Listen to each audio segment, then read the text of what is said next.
ॐ नमो भगवते वासुदेवाय। ॐ नमो भगवते वासुदेवाय।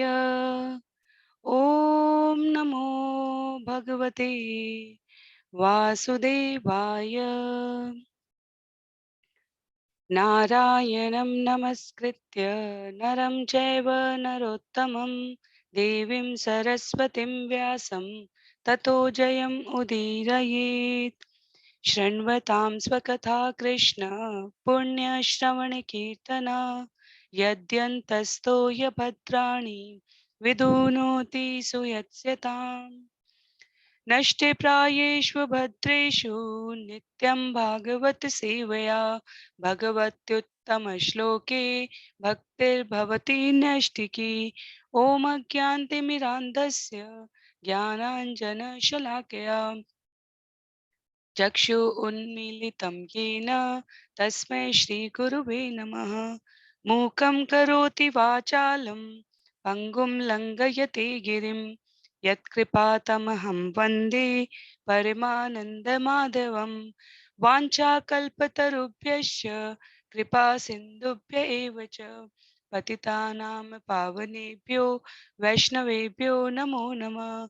जय श्री कृष्ण चैतन्य प्रभो नित्यानंद श्री अद्वैत गदाधर श्रीवासादि गौर भक्तवृंद।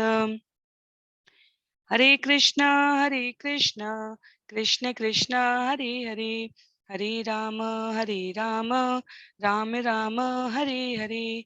हरे कृष्णा कृष्ण कृष्ण हरे हरे, हरे राम राम राम हरे हरे।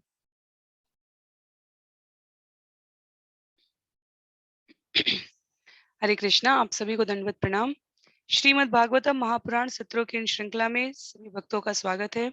हम सभी यहाँ पर अंतर्राष्ट्रीय कृष्ण भावनामृत संघ के संस्थापक आचार्य कृष्ण कृपा मूर्ति श्री श्रीमदेसी भक्ति वेदांता स्वामी शिल प्रभुपाद के द्वारा लिखित सुंदर तात्पर्यों के माध्यम से वेद व्यास जी द्वारा रचित श्रीमद् भागवतम महापुराण के 18,000 श्लोकों का यहाँ पर श्रवण और पठन करने का प्रयास कर रहे हैं। अब तक के आयोजित 205 सत्रों में हमने स्कंद 3 अध्याय 31 भाग 2 तक इस विषय को श्रवण और पठन किया है। और यदि श्लोकों की संख्या के क्रम में देखा जाए तो स्कंद 3 में अभी तक हमने 1336, इस अध्याय के पश्चात 1336 श्लोकों को हम श्रवण कर लेंगे और स्कंद 1 से लेकर 3 तक के श्लोकों की संख्या 2537 हो जाएगी। 1201 श्लोक हमने स्कंद 1 और स्कंद 2 में किए और यहाँ पर इस अध्याय के पश्चात 1336 श्लोक श्रवण करेंगे। तो अध्याय 31 जिसका नाम है जीवों की गतियों के विषय में भगवान कपिल के उपदेश, इसके प्रथम 2 भाग हमने यहाँ पर श्रवण किए। इससे पहले के जो अध्याय रहे हैं वहां पर जीव के लिए भगवान द्वारा भक्ति की व्याख्या की गई थी। उसके पश्चात भक्ति में किस प्रकार के अपराध हो सकते हैं, विपरीत कर्मों का क्या परिणाम होता है और अंततः उस परिणाम के स्वरूप जीव को पुनः इस धराधाम पर आना पड़ता है। और आने के इस क्रम में जीव की स्मृति माँ के गर्भ के भीतर और गर्भ से बाहर आने में क्या अंतर होता है, ये सभी इस अध्याय में बताया गया है। तो प्रथम अगर विषय सूची में देखा जाए इस अध्याय 31 की विषय सूची में, तो श्लोक संख्या 1 से लेकर 11 तक जीव का शरीर धारण था, गर्भ का कष्ट क्या होता है, किस प्रकार धनुषाकार आकार में जीव रहता है जो एक वयस्क मनुष्य के लिए अत्यंत कष्टप्रद स्थिति हो सकती है, उसके बारे में यहाँ पर बताया गया है।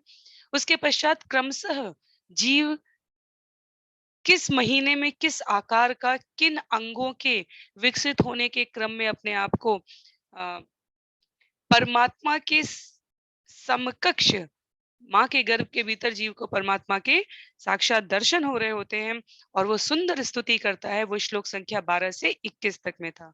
श्लोक संख्या 22 से लेकर 31 तक गर्भ के बाहर का कष्ट है। श्लोक संख्या 32 से लेकर 48 तक असंगत का परिणाम है और श्लोक संख्या 43 से 48 तक जन्म और मृत्यु का समझना। तो आज जो हम आरंभ करने जा रहे हैं भाग 3 में, वो श्लोक संख्या 22 से 31 है, गर्भ के बाहर का कष्ट। हमेशा की तरह मेरा बहुत ही विनम्र अनुरोध है, आप में से जिनके पास भी पुस्तक है, वो पुस्तक का प्रयोग करेंगे। हम संस्कृत के एक-एक सुंदर श्लोकों का वाचन करते हुए, उसका अनुवाद पढ़ते हुए श्रील प्रभुपाद के तात्पर्यों के माध्यम से इस विषय को श्रवण करेंगे। संस्कृत के श्लोक दिव्य हैं, ये शब्द ब्रह्म हैं और इनका उच्चारण करने मात्र से हमें आसपास की नकारात्मकता से मुक्ति प्राप्त होती है। तो श्रील प्रभुपाद अपने हर श्लोक के तात्पर्य में इस बात पर विशेष रूप से महत्व देते हैं कि हर श्लोक अपने आप में पूर्ण हो, यदि हम उसे ध्यानपूर्वक श्रवण और पठन कर रहे हों। तो आरंभ करने जाते हैं स्कंद 3 अध्याय 31 श्लोक संख्या 22 से। जहाँ हमने विषय को समाप्त किया था, वहां पर जीव भगवान से प्रार्थना करता है कि मुझे इस बारंबार जन्म तथा मृत्यु के लिए अनेक माताओं के गर्भ में प्रविष्ट करने से बचाइए। मैं अपनी मित्र विशुद्ध चेतना की सहायता से अज्ञान के अंधकार से अपने आप को दूर करना चाहता हूं। तो आरंभ करते हैं।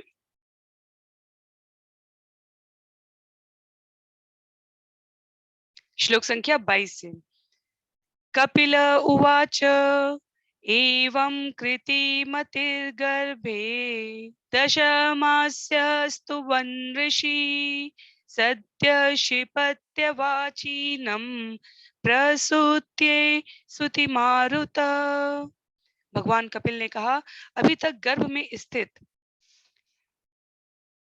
इस 10 मास के जीव की भी ऐसी कामनाएं होती हैं, किंतु जब वह भगवान की स्तुति करता रहता है, तभी प्रसूति काल की वायु औंधे मुंह पड़े हुए उस शिशु को बाहर की ओर ढकेलती है, जिससे वह जन्म ले सके। तो वायु का दाब जिसमें कहा गया है, इसलिए इसलिए आचार्य स्पष्ट करते हैं कि जब जीव जन्म लेता है तो जितना कष्ट माँ को होता है, जीव को भी माँ के गर्भ से बाहर आने में उतना ही कष्ट होता है। जब जीव स्तुति कर रहा है, तो समय अवधि पूरी होने के पश्चात प्रसूति काल की वायु औंधे मुंह पड़े हुए, तो सिर जो सबसे सामान्य प्रजनन की क्रिया होती है, जीव के बाहर आने की क्रिया होती है, उसमें कहा जाता है जीव का सिर नीचे की तरफ होना चाहिए, ताकि जीव सबसे सुगमता तरीके, सबसे कम कष्ट जिसमें जीव को हो सकता है, वो स्थिति और माँ को हो सकता है, और किसी भी प्रकार की कॉम्प्लिकेशन जिसे कहा जाता है, किसी भी प्रकार की अधिक असुविधा ना हो इस प्रक्रिया में, उसमें सिर नीचे होना चाहिए। तो इसलिए यहाँ पर लिखा है कि वायु औंधे मुंह पड़े हुए शिशु को बाहर की ओर ढकेलती है, जिससे वो जन्म ले सके। तत्पश्चात श्लोक संख्या 23 में तेनावसृष्टः सहसा कृत्वा वाक्षिर आतुर विनिष्क्रामति कृक्षेण निरुक्श्वासो हत स्मृति। तेनावशिष्टः सहसा कृत्वा वाक्षिर आतुर विनिष्क्रामति कृक्षेण निरुक्श्वासो हत स्मृति। वायु द्वारा सहसा नीचे की ओर ढकेला जाकर अत्यंत कठिनाई से सिर के बल श्वास रहित तथा तीव्र वेदना के कारण स्मृति से विहीन होकर शिशु बाहर आ जाता है। यहाँ 4 लक्षण बताए गए हैं। सहसा अचानक जीव को पूरी तैयारी के साथ नहीं रहता कि अब आप बाहर जा रहे हैं, नहीं, इस प्रकार नहीं। कहा जाता है कि जब जीव इस प्रकार प्रार्थना में अपने आप को रत रखता है, उसी समय वायु सहसा ढकेलती है और अत्यंत कठिनाई से सिर के बल श्वास रहित, इसीलिए जब प्रयास करने के लिए सभी हम सब लोगों को व्यावहारिक रूप से ज्ञात प्रक्रियाएं हैं कि अम, चिकित्सक द्वारा कहा जाता है कि आप शीघ्र, जब एक बार ये प्रक्रिया आरंभ हो, तो ज्यादा अधिक जीव को माँ के गर्भ में उस समय रोकने से जीव को श्वास लेने में कठिनाई हो सकती है, और इतना अधिक दाब होता है, श्रील प्रभुपाद लिखते हैं कि स्मृति से विहीन होकर शिशु बाहर आता है। जो वो माँ के गर्भ में पूरी स्मृति के साथ था, उससे विहीन होकर बाहर आता है। शब्द प्रयोग हुआ यहाँ पर कृक्षेण, अत्यंत कठिनाई के साथ। तो संकीर्ण मार्ग से होकर जब गर्भ से जीव बाहर निकल रहा है, तो भारी दबाव के कारण श्वास पूर्णतया रुक चुकी होती है। वेदना के कारण शिशु अपनी स्मृति खो चुका होता है, और कभी-कभी इतनी पीड़ा होती है कि शिशु मृत या मृत प्राय, लगभग लगभग बिल्कुल मरने की अवस्था में शिशु जन्मता है। तो शिशु इस विकट परिस्थिति में 10 मास तक माँ के गर्भ में रहने के पश्चात बलपूर्वक बाहर किया जा रहा है। भगवत गीता में भी भगवान कहते हैं कि जो आध्यात्मिक चेतना के लिए उत्सुक हैं, उनके लिए जो मृत्यु की पीड़ा हम लोगों की देखकर समझ पाते हैं, जन्म की पीड़ा, शिशु के जन्म की पीड़ा उससे कम कष्टकारक नहीं है। तो भौतिकतावादी व्यक्ति श्रील प्रभुपाद इस श्लोक के तात्पर्य की अंतिम पंक्ति में कह रहे हैं कि भौतिकतावादी जीव कितनी भी प्रगति कर लें, जन्म, मृत्यु, जरा, व्याधि, इसके कष्टों को रोकने में असमर्थ है। आज भी देखिए बड़ी से बड़ी व्याधियों में बड़े से बड़े उपचार विकसित किए जा सकते हैं, लेकिन उन उपचार की प्रक्रियाओं में जो कष्ट है, उन्हें पूरी तरीके से समाप्त करने की बात तो छोड़ दी जाए, उनको आंशिक रूप से भी समाप्त करने की एनेस्थीसिया और इसकी भी यदि हम बात करें, तो वो शरीर में अन्य दूसरे प्रकार के कष्टों को जन्म दे देती है। क्यों? क्योंकि ये जो जो रचना है, जो संरचना है, उससे जीव दूर नहीं जा सकता। तो जन्म, मृत्यु, जरा, व्याधि के ये कष्ट भौतिकतावादी व्यक्ति को यदि ये बताना हो कि भगवान की स्मृति, भगवान के स्वरूप, भगवान की भक्ति, ये सनातन धर्म का ज्ञान प्राप्त करके जीवन जीना क्यों आवश्यक है, तो ये 4 जो कष्ट हैं, जन्म, मृत्यु, जरा, व्याधि के, इसको हमेशा आगे रखना चाहिए ऐसे प्रवचन के लिए, ऐसे विषय में वार्ता को स्पष्ट रखने के लिए। तत्पश्चात श्लोक संख्या 24 में पतितो भुव्य संगमिश्र विष्ठा भूरिव चेष्टते रोरुयति गते ज्ञाने विपरीतां गतिं गत पतितो भुवि अस्विक्मिश्र विष्ठा भूइव चेष्टते रोरुयति गते ज्ञाने विपरीतां गतिं गत। इस प्रकार वह शिशु मल तथा रक्त से सना हुआ पृथ्वी पर आ गिरता है और मल से उत्पन्न कीड़े के समान छटपटाता है। उसका श्रेष्ठ ज्ञान नष्ट हो जाता है और वह माया के मोह जाल में विलकता रहता है। तो इसीलिए हमने देखा होगा इस भौतिक जगत में जो वस्तुएं, जो स्थितियां आंखों को बहुत दर्शनीय नहीं होती है, उन्हें छुपा कर प्रस्तुत किया जाता है। जब जीव जन्मता है तो तुरंत माँ के या पिता के या गार्जियन के हाथ में नहीं देता, पहले उसको स्वच्छ करके लाया जाता है। इसी प्रकार से एक स्थान पर श्रील प्रभुपाद ने तात्पर्य में लिखा है कि जो लोग भी मांस भक्षण करते हैं, यदि वो मांस भक्षण करने की प्रक्रिया को अपने हाथों से किस प्रकार अम, जीव को काटा जा रहा है, उसके पश्चात उसमें रक्त सना हुआ, उसको फिर ये पूरी प्रक्रिया जो कष्टकारक है, तो मांस भक्षण की इस प्रक्रिया को यदि विचार करके देखा जाए व्यवहार पूर्वक तरीके से, जो कहते हैं कि इससे पोषण मिलता है, उनके लिए उदाहरण दिया जाता है कि विचार करके देखिए, हम कहते हैं कि हम जानवरों से उच्च जीव है, इसलिए हम ऐसा कर सकते हैं। बस एक क्षण के लिए विचार करना होता है, यदि हमसे उच्च जीवों का पता चल जाए भौतिकतावादी तरीके से, और वो हमारे नवजात शिशुओं को उसी प्रकार से उनके साथ व्यवहार करें जैसा हम जानवरों के साथ व्यवहार कर रहे हैं, तो ये हमारे लिए पीड़ादायक होगा अथवा नहीं। तो ये उदाहरण इसलिए दिया जाता है क्योंकि जैसा व्यवहार हम अपने साथ नहीं चाहते, वैसा हमें दूसरे के साथ कभी नहीं करना चाहिए। ये ये मानवता के हिसाब से, ये अध्यात्म के हिसाब से, ये धर्म की दृष्टि के हिसाब से सभी प्रकार से तर्कसंगत है। तो यहाँ पर जीव की स्थिति बताई जा रही है, शिशु मल तथा रक्त से सना हुआ गिरता है और मल से उत्पन्न कीड़े के समान छटपटा रहा होता है। उसका श्रेष्ठ ज्ञान नष्ट हो चुका होता है, जो हमने श्लोक संख्या 12 से लेकर 21 तक जीव द्वारा की गई स्तुति पढ़ी है, जिसे हमने कहा कि ये ज्ञान हमारी स्मृति में प्रतिदिन रहना चाहिए, वो नष्ट हो चुका होता है और माया के मोह जाल में जीव को जो बस स्मृति में रहता है वो ये कि जिस परिस्थिति में वो अब आ गया है वो उसके लिए अनुकूल नहीं है। क्यों? क्योंकि वो माया के 3 गुणों के प्रभाव में आ गया है। इसलिए कई बार अम, सामान्य रूप से जब हम देखते हैं कि शिशु हँस रहा है, रो रहा है, तो हमें कहते हैं ये पूर्व जन्म की स्मृति है। ये शिशु की जो क्षण-क्षण में अचेत होने की और प्रज्ञा प्राप्त करने की स्थिति होती है, उसके कारण जीव मुस्कुराता है। जब जीव को भगवान के दर्शन होते हैं, घर में बड़े-बुजुर्ग कहते हैं कि अ, जब आँखें बंद करके सोते हुए बिल्कुल नवजात शिशु जब मुस्कुरा रहा होता है, तो वो क्या होता है, उसे भगवान भगवान से वो बातें कर रहा होता है। तो वो स्मृति गर्भ की स्मृति है, सरल, सहज, स्वाभाविक तरीके से हम इसे इस प्रकार से प्रस्तुत करते हैं। पर व्यावहारिक रूप से जीव की जो ज़्यादातर जो श्रेष्ठ ज्ञान है, वो नष्ट हो चुका है और वो माया के मोहजाल में विलख रहा है। श्लोक संख्या 25 में परक्षन्दं न विदुषा पुष्यमाणो जनेन स अनभिप्रेतमापन्न प्रत्याख्यातुमनीश्वर परक्षन्दं न विदुषा पुष्यमाणो जनेन स अनभिप्रेतमापन्न प्रत्याख्यातमनीश्वर। उदर से निकलने के बाद शिशु ऐसे लोगों की देखरेख में आ जाता है और उसका पालन ऐसे लोगों द्वारा होता रहता है जो यह नहीं समझ पाते कि वह चाहता क्या है। उसे जो कुछ मिलता है उसे वह इनकार न कर सकने के कारण वह अवांछनीय परिस्थितियों में आ पड़ता है। तो जब माता के गर्भ में है जीव तो उसका पोषण किस प्रकार से हो रहा है? प्राकृतिक व्यवस्था के द्वारा संपन्न हो रहा है। जो उदर के भीतर का वातावरण है वो तनिक भी अनुकूल नहीं है। लेकिन जहां तक शिशु के खाने का प्रश्न है, उसकी जो व्यवस्था की गई है, वो प्राकृतिक तरीके से की गई है। और उदर से बाहर आने पर शिशु एक भिन्न अवस्था में, एक भिन्न स्थिति में आ जाता है। वह खाना कुछ चाहता है, उसे मिलता कुछ दूसरा ही है। श्रील प्रभुपाद तात्पर्य में लिखते हैं। क्यों? क्योंकि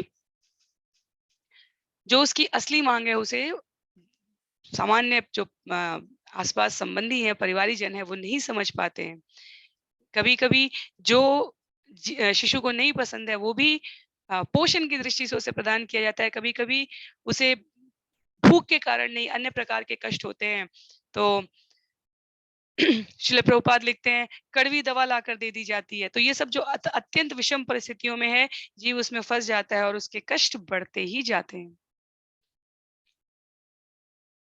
श्लोक संख्या 26 में शायित अशुचि पर्यंके जंतु स्वेद जदूषिते नेशः कंडुयने अंगा नामासनोत्थान चेष्टने शायितो अशुचि पर्यंके जंतु स्वेद जदूषिते नेशः कंडुयने अंगा नामासनोत्थान चेष्टने।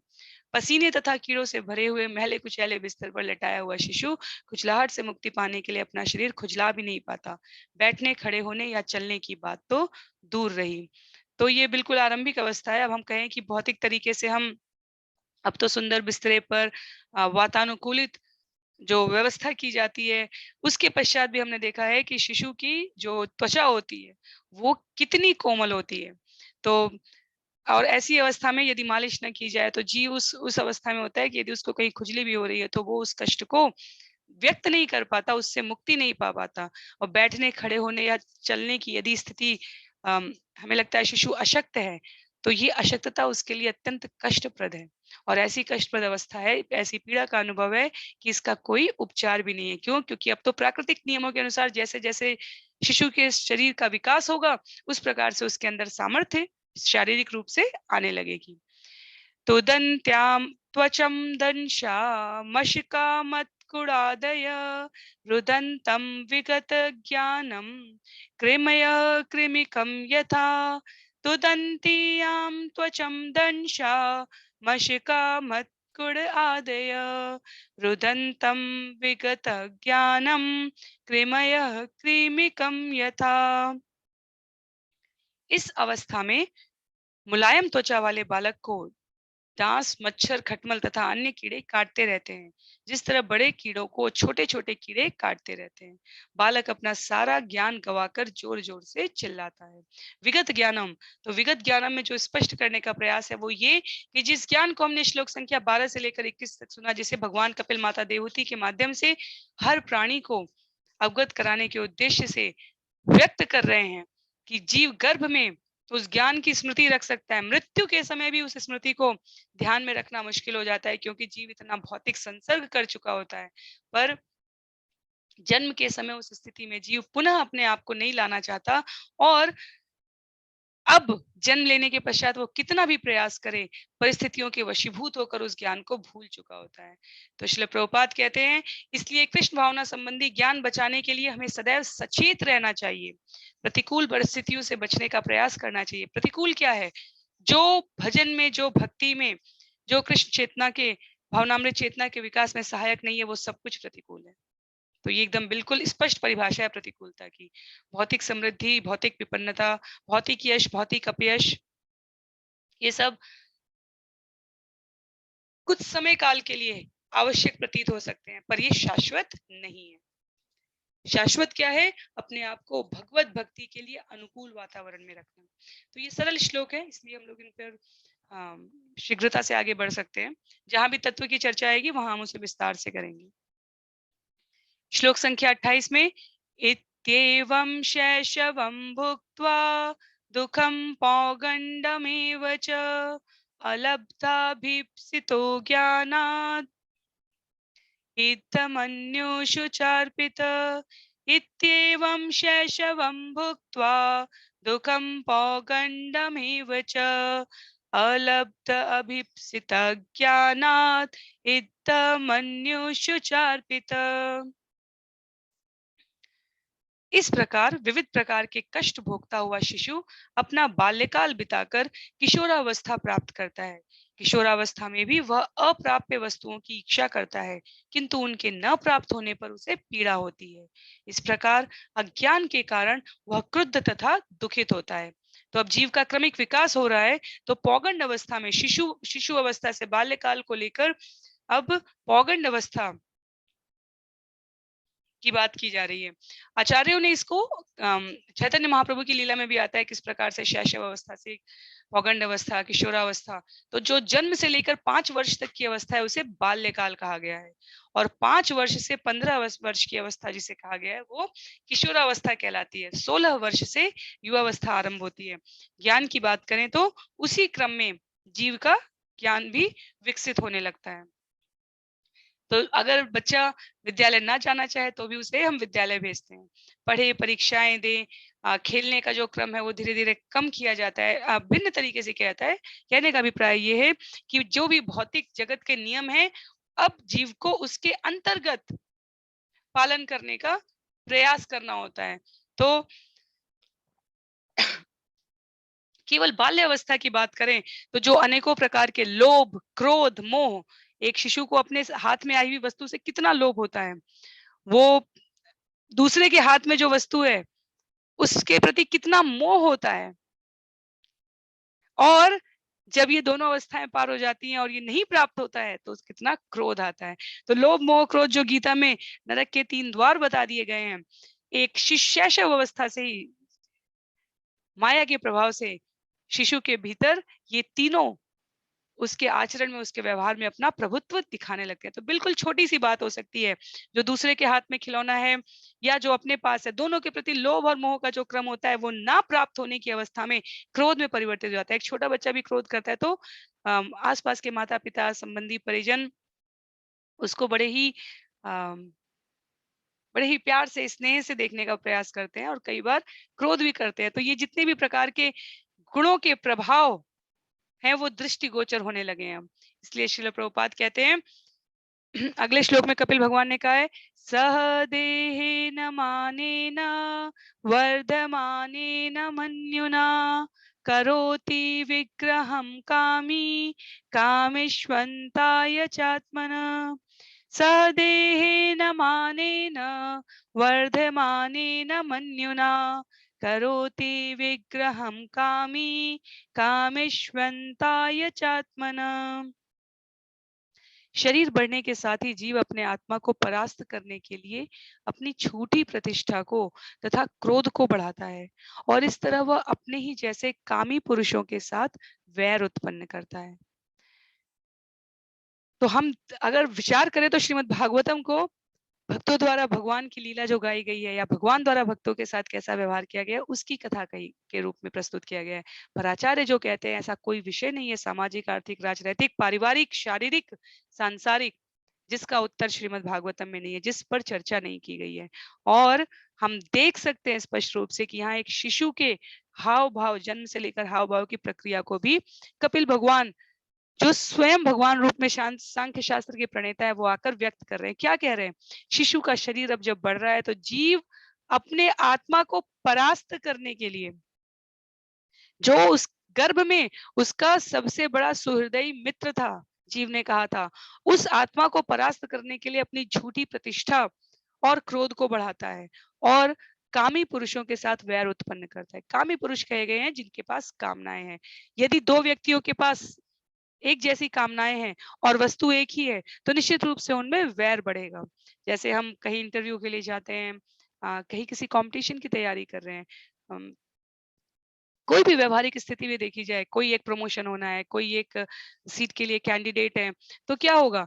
उनमें आपस में बड़ी मित्रता का भाव, बड़े ही महान परोपकारी होने का भाव कम दिखेगा। आप कहेंगे कि नहीं, नहीं, आप ये इस परीक्षा को मुझे ये सीट मिली है पर मैं आपको दे देता हूँ या दे देती हूँ। ये प्रमोशन मुझे मिला है पर मैं आपको दे देता हूँ। इस प्रकार की व्यावहारिकता नहीं है। क्यों नहीं है? क्योंकि जो भौतिकता के 3 गुण हैं वो कामी पुरुष कामना के साथ है, हम इच्छा के साथ हैं। तो वो इच्छा का पूरा चक्र उस पर लागू होता है। सबसे पहले इच्छा आएगी, फिर उसको पूर्ति करने के लिए प्रयास होगा, फिर वो आगे आगे क्रमशः जब हम बढ़ेंगे तो अगर नहीं कर पाए तो इस बात का भय होगा, अगर कर पाए तो मोह होगा, अगर प्राप्त करने के पश्चात छूट गया तो क्रोध आएगा, अगर किसी और को प्राप्त हो गया तो ईर्ष्या आएगी। तो वो जो पूरा चक्र है भगवत गीता का, वो यहाँ पर अब अप्लाई होने लगता है, वो अब लागू होने लगता है जीव पर।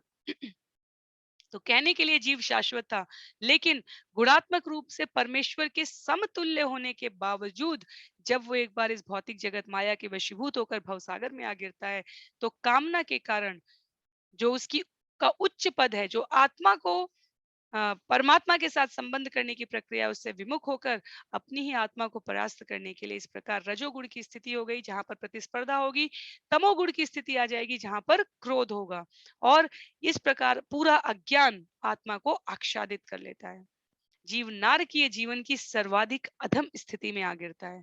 श्रील प्रभुपाद लिखते हैं उसके पश्चात इसी श्लोक में, इसी तात्पर्य में श्रील प्रभुपाद ने कुछ पंक्तियों का आश्रय लिया है जीव को आश्वस्त करने के लिए कि यदि किसी कारणवश इस नारकीय जीवन से आध्यात्मिक ज्ञान के सर्वोच्च पद तक उठने की किसी अहेतुकी की कृपा से, किसी भक्त के संग से हमारे जीवन में प्रवृत्ति आ जाए, तो ऐसे अवसर को जाने नहीं देना चाहिए।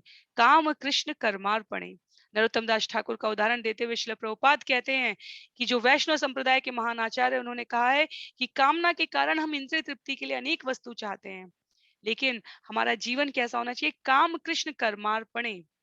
भगवान को प्रसन्न करने के लिए हमारी सारी कामनाएं होनी चाहिए, इच्छाएं होनी चाहिए। इसीलिए जो नवधा भक्ति की विधि है, उसमें भी जो व्यक्त किया गया विषय है वो यही है कि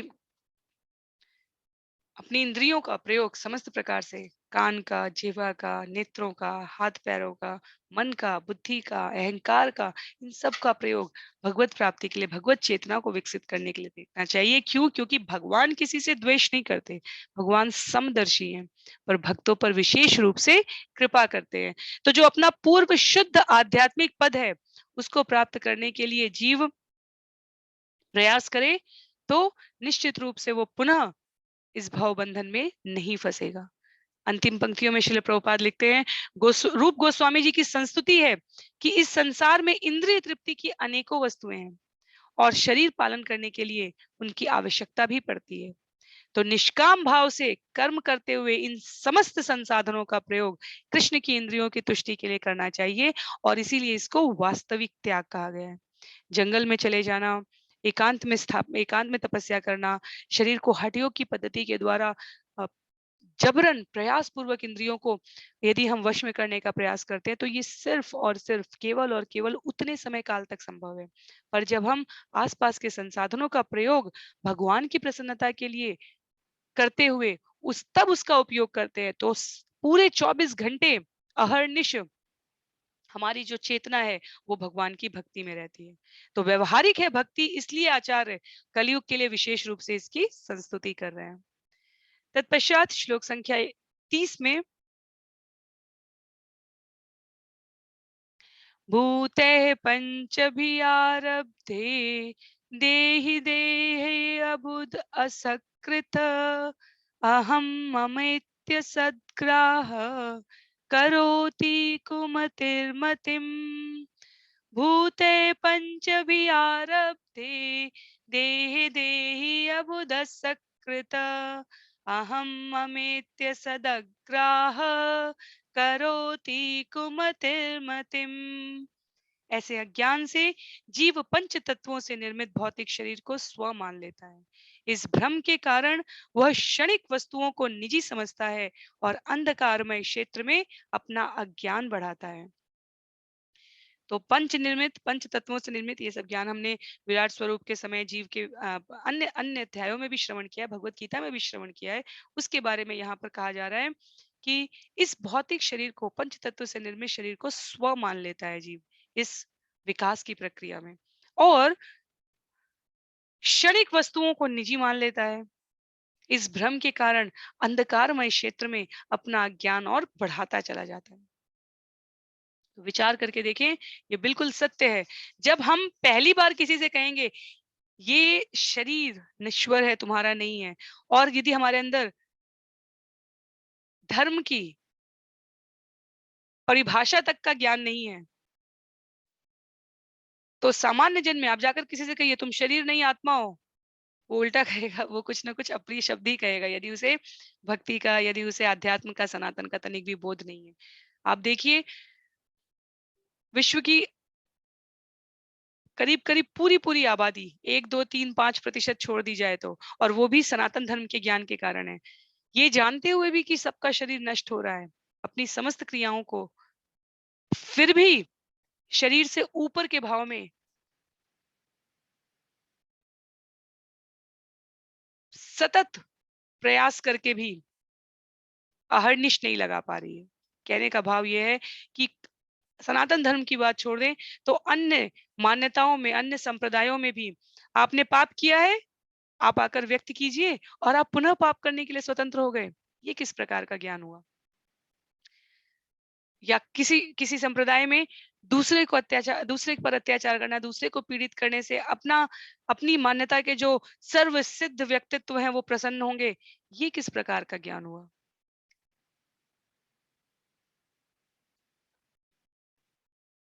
इस अंधकार में, इस अज्ञान में क्षेत्र में रहते हुए भक्तों का संग मिलना, शास्त्र के इस सत्संग का ज्ञान होना अत्यंत दुर्लभ है। श्रील प्रभुपाद जब अपनी यात्रा में जब पश्चिम के देशों में पहुंचे तो उन्होंने सबसे पहली पंक्ति यही कही थी कि एक शिशु को जिस प्रकार ABCD अ आ इ ई सिखाना आसान होता है, और एक वयस्क को किसी दूसरी भाषा का भी अ आ इ ई सिखाना, फ्रेंच, जर्मन, रशियन यदि हम बहुत बड़े वयस्क होने पर सीखे तो हमारे लिए वो कठिन लगता है। उसी प्रकार तुम जो पूर्ण विकसित युवा हो चुके हो, 18, 19, 20, 21, 22 साल के जो युवा आते थे श्रील प्रभुपाद की आरंभिक कक्षाओं में, श्रील प्रभुपाद कहते हैं भारत का एक नास्तिक से नास्तिक व्यक्ति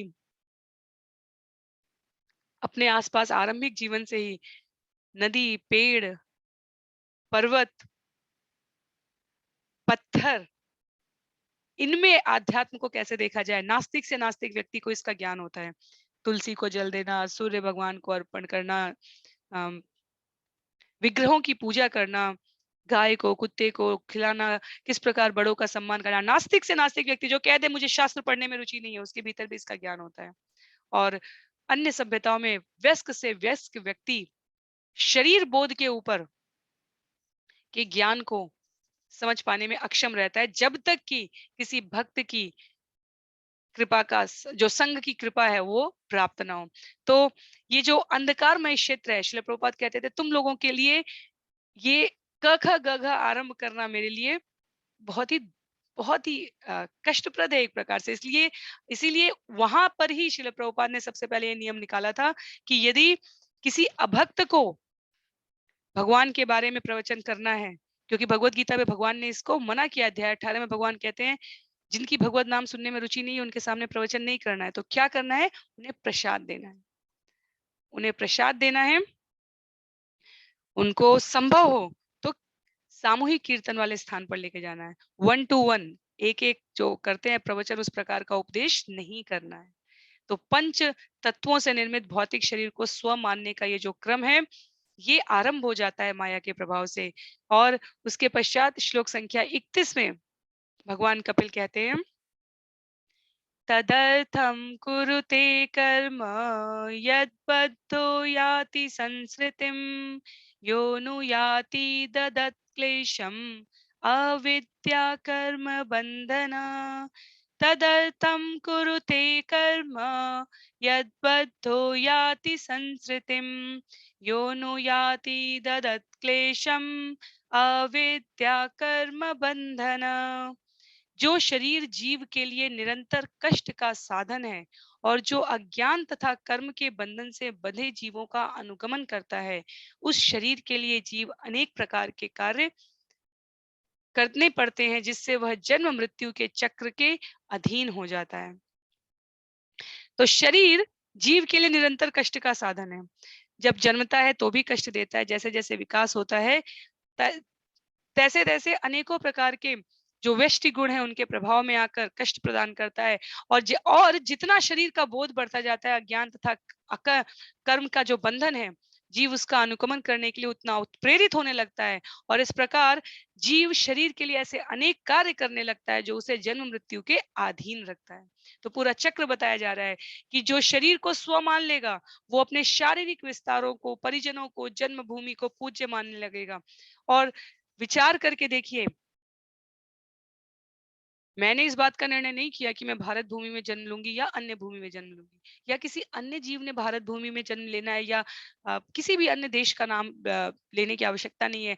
ऐसी दुष्प्राप्य स्थितियां हो जहां सनातन का अस्तित्व मिटाने की कोशिश की जा रही हो, वहां सिर्फ उस जन्मभूमि में स्थान लेने से वो जन्मभूमि हमारी पूज्य नहीं है। भारत जन्मभूमि की बात अलग है। भारत जन्मभूमि पुण्य भूमि है। यहाँ पर देवताओं ने, भगवान ने इसको अपने निवास स्थान के रूप में, अपने प्राकट्य स्थान के रूप में चुना है। इसलिए पग पग पर हमें यहाँ पर पुण्य स्थलों का दर्शन होता है। जैसे घर का या किसी शहर का, समाज का, किसी सोसाइटी का सभी हिस्सा महत्वपूर्ण होता है, लेकिन कोई एक स्थान होता है जो हमें विशेष प्रिय होता है। जैसे कुछ लोगों को लाइब्रेरी विशेष प्रिय हो सकती है, कुछ लोगों को प्लेग्राउंड बहुत प्रिय हो सकता है, खेल का स्थान, कुछ लोगों को सिनेमा घर पसंद हो सकता है, कुछ लोगों को रेस्टोरेंट पसंद हो सकते हैं। घर की बात करें तो हमें ड्राइंग रूम या अपना अध्ययन कक्ष जितना पसंद है, जितना समय हम पसंद करने का अभिप्राय हुआ, कितना समय हम वहां व्यतीत करना चाहते हैं, उतना हम जो आवश्यक कार्य के लिए, उदाहरण के लिए यदि हम स्नानागार की बात करें, तो हम वहाँ एक निश्चित समयावधि तक रहना पसंद करेंगे। अहर्निश हम वहीं रहना पसंद नहीं करेंगे। तो वैसे ही इस धराधाम पर, भारत भूमि के लिए हम ये कहते हैं, आचार्य इसको उद्धृत करते हैं कि भगवान ने उसको प्रिय स्थान के रूप में चुना है। पर इसका अर्थ ये नहीं है कि हम मनुष्य धरती के अन्य भागों की उपेक्षा करें, या अन्य भागों में जिन जीवों ने का जन्म हुआ है वो सनातन का ज्ञान प्राप्त करने के अधिकारी नहीं है। हम ऐसा नहीं कह सकते हैं। इसलिए श्रील प्रभुपाद यहाँ पर कहते हैं कि केवल और केवल जन्मभूमि में को प्रिय मानकर जो जन्मभूमि के स्थान में है, उन्हीं को अपना स्व मानना और अन्यों को पर के रूप में व्यवहार करना, ये तर्क संगत है। श्रील प्रभुपाद ने राष्ट्रवाद के ऊपर की धारणा को इस अर्थ में पोषण करने के लिए अपने विचार व्यक्त किए हैं। तो कभी भी ये नहीं समझना चाहिए कि अंतर्राष्ट्रीय कृष्ण भावनामृत संघ या इस्कॉन राष्ट्रवाद की बात नहीं करता, या किसी किसी धर्म विशेष की बात करता है। जो इसका अभिप्राय है, भगवान प्राणी मात्र के हैं। यदि हम अपने भगवान राम और कृष्ण को किसी एक भूमि तक ही सीमित करेंगे, तो वास्तव में हम संकुचित मानसिकता का परिचय दे रहे होते हैं। हमें ये जो सनातन का धर्म, दर्शन, ज्ञान, सिद्धांत है, ये प्राणी मात्र तक पहुंच सके, इसके लिए प्रेरणा प्राप्त करनी चाहिए। हमारी गुरु शिष्य परंपरा इसी पर आधारित है।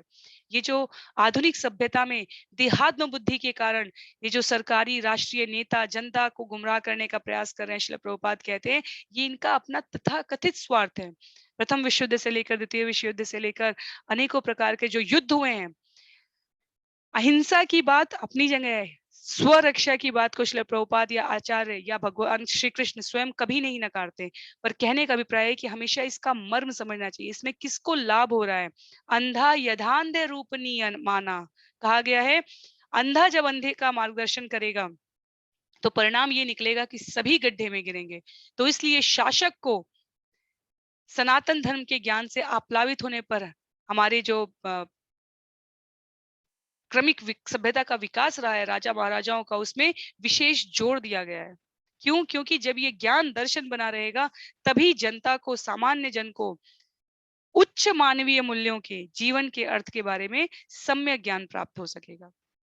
अन्यथा नितांत देहात्म बुद्धि में पड़े रहने से जन्म मृत्यु का जो कष्ट है वो भोगना ही पड़ेगा। जैसे कुछ सरकारें हैं, कुछ देशों की, वो बड़े-बड़े जितने भी इंद्रिय तृप्ति के स्थान होते हैं, पब, बार, ये वो, उन पर अनेकों प्रकार से कर सुविधा देगी। स्कूल, विद्यालयों पर क्या शिक्षण करना और कराना है, इसकी शिक्षा नहीं देगी। खान-पान के मामले में क्या आवश्यक रूप से त्याज्य है और क्या आवश्यक रूप से ग्राह्य है, इसकी शिक्षा नहीं देगी। क्यों? क्योंकि इससे जीव क्या होगा? इससे जीव विकसित होने लगेगा अध्यात्म की तरफ। और श्रील प्रभुपाद इसलिए अंधे का मार्गदर्शन अंधा करेगा, ये उदाहरण देते हुए कहते हैं कि भौतिक परिस्थितियाँ, आधुनिक समाज की परिस्थितियाँ अधिकतर समय प्रयास ये करती हैं माया देवी के मार्गदर्शन में कि जीव यहीं इसी जगत में फँसा रहे, पड़ा रहे। इसलिए जब आप किसी इंद्रिय तृप्ति वाले शो का आयोजन करेंगे, तो वहाँ जनता की भीड़ को रोकना मुश्किल हो जाता है, और यदि आप कोई सुंदर चर्चा करना चाहें अध्यात्म संबंधित, तो वहाँ जनता को लाना मुश्किल हो जाता है। तो ये अंतर क्यों है? हम अपने-अपने स्वभाव से अपना अवलोकन कर सकते हैं, और ये किसी के लिए भी कोई गुह्य ज्ञान नहीं है। ये सर्वविदित है। इंद्रियाँ आसान मार्ग की ओर जाती हैं, हमें प्रयासपूर्वक उन्हें उच्चतम मार्ग की ओर प्रशस्त करना होता है। तत्पश्चात श्लोक संख्या 32 में यत्स यद यद्यसद्भिः पथि पुनः शिष्णोदरकृतोद्यमे आस्थितो रमते जन्तु तमो विशति पूर्ववत्। यत्सद्भिः, तो यहाँ पर शब्द को तोड़ सकते हैं हम। यदि असद्भिः पथि पुनः शिष्णोदरकृतोद्यमे आस्थितो रमते जन्तु तमः विशति पूर्ववत्। अतः यदि जीव विषय भोग में लगे हुए ऐसे कामी पुरुषों से प्रभावित होकर, जो स्त्री संग सुख व स्वाद की तुष्टि में ही रत हैं, असत मार्ग का अनुसरण करता है, तो वह पहले की तरह पुनः नरक को जाता है। तो कामी पुरुषों से प्रभावित होकर स्त्री संग को जब भी ये चर्चा आती है, तो कई बार लोग कहते हैं स्त्रियों को ही केवल दोषी क्यों कहा जाता है, क्योंकि कहीं ना कहीं हमारा समाज और हमारा आध्यात्म नारी के लिए अत्यंत सम्मानपूर्वक तरीके से व्यवहार करता आया है, और शब्दों को व्यक्त करने में मर्यादा का ध्यान रखता है। सामान्यतः यह अपेक्षित नहीं होता कि माताएं, स्त्रियां, नारी किसी प्रकार के कुसंग में, कामी पुरुषों के संग में स्वेच्छा से जाने को प्रेरित होंगी। सामान्यतः पुरुषों के नैसर्गिक रूप से पुरुषों के स्वभाव में इस बात को कहा गया है कि वो स्त्री संग में जाने को उद्यत आसानी से हो जाए। तो कहने का भाव ये है कि यहाँ पर कोई जब भी ऐसा श्लोक आता है कि स्त्री संग, तो उसे नकारात्मकता में लेने की अपेक्षा हमें आचार्यों का जो भाव है वो ये स्पष्ट करने के लिए है कि ब्रह्मा जी के शरीर से निकले जो दो काया हैं, स्त्री और पुरुष की, उसमें असंग की ओर प्रवृत्त होने का जो व्यवहार है वो पुरुषों में अधिक उन्मुखता से होता है, और अनेकों प्रकार के नैसर्गिक गुणों के कारण स्त्रियां, माताएं उसमें अपने आप को अम, अधिक स्वेच्छा से नहीं लगाती हैं। पुनः ये किसी प्रकार के नारीवाद और स्त्री सशक्तिकरण के भाव में नहीं कहा गया है। जिसका शरीर रूप के ऊपर यदि बात की जाए, जिसका जैसा संग रहेगा परिणाम उसी रूप में प्राप्त होगा। तो आज के समाज में तो समस्त प्रकार के जो असंग हैं, वो स्त्री और पुरुष में हम अलग-अलग प्रकार से देख सकते हैं, पर जिस स्थिति का वर्णन किया जा रहा है, उसमें ये कहा जा रहा है श्रील प्रभुपाद के शब्दों में, किसी भी प्रकार का स्त्री पुरुष का संग या पुरुष स्त्री का संग यदि स्वेच्छा से और केवल इंद्रिय तुष्टि में अशास्त्रीय तरीके से करती है, तो उस करती या करता है, तो वो पहले की तरह नरक में चला जाता है। और नरक के नाम भी दिए गए थे, हमने श्रवण किया था 2 सत्र पहले। अंध, तामिस्त्र, तामिस्त्र, रौरव, नरक, ये सब वहां पर वर्णन किया गया था। तो जीव का स्वाद, काम की तुष्टि करना, भौतिक जीवन में खाना पीना, मौज करना, श्रील प्रभुपाद लिखते हैं, ये सब भौतिकता का पर्याय है। आध्यात्मिक पहचान, आध्यात्मिक उन्नति की परवाह ना करना, अवांछित संगति में रहना, ये सब किसी भी प्रकार से जीव को उच्च जीवन की ओर प्रेरित नहीं कर सकते। तो आज के लिए अंतिम श्लोक लेंगे, श्लोक संख्या 33। सत्यम शौचम दया मौनम बुद्धि श्री यश क्षमा शमो दमो भगश्चेति यत्संगाद्याति संगक्षयम्। सत्यम शौचम दया मौनम बुद्धि श्री यश क्षमा शमो दमो भगश्चेति यत्संगात्याति संक्षयम्। वह सत्य, शौच, दया, गंभीरता, आध्यात्मिक बुद्धि, लज्जा, संयम, यश, क्षमा, मन निग्रह, इंद्रिय निग्रह, सौभाग्य और ऐसे ही अन्य सुअवसरों से विहीन हो जाता है। तो ये जब दैवीय गुणों की बात की जाती है, तब हम इन दैवीय गुणों को भगवत गीता में श्रवण करते हैं। लज्जा, क्षमा, आध्यात्मिक बुद्धि, गंभीरता, दया। किसी किसी क्रूर व्यक्ति से हम दया की उम्मीद नहीं कर सकते, किसी क्रूर व्यक्ति से हम भगवत भक्ति की अपेक्षा नहीं कर सकते। किसी अत्यंत इंद्रिय भोग में लिप्त व्यक्ति से हम संयम की अपेक्षा नहीं कर सकते। तो जो अभिप्राय है कि विषयी जीवन की जिसे लत पड़ चुकी है, वो न तो परम सत्य का अभिप्राय समझ पाएंगे, न अपनी आदतें सुधार पाएंगे, तो अन्यों के प्रति दया कैसे दिखा पाएंगे? और दया दिखाना तो मानव जीवन प्राप्त करने का जो मूलभूत स्वभाव है वो होना चाहिए। आचार्य स्पष्ट करते हैं, भगवत गीता में भगवान स्पष्ट करते हैं कि भक्त बनने के प्रयास में ये सारे दैवीय गुण स्वाभाविक रूप से हमारे भीतर प्रविष्ट होने लगते हैं, हमारे व्यवहार में दिखने लगते हैं। हम गंभीर जीवन के सत्य के प्रति गंभीरता आती है। जीवन में इतनी गंभीरता नहीं आती है। जीवन के कार्यों में प्रति भक्त बहुत सरल स्वभाव का होता है, पर बेवकूफ नहीं होता। तो चरम लक्ष्य कृष्ण या विष्णु है, इसकी जिसके जीवन में लत पड़ जाती है, उसके अंदर इन गुणों का उद्भव होगा। पर जो इनसे विमुख होने लगता है, वो इन गुणों से भी विमुख हो जाता है।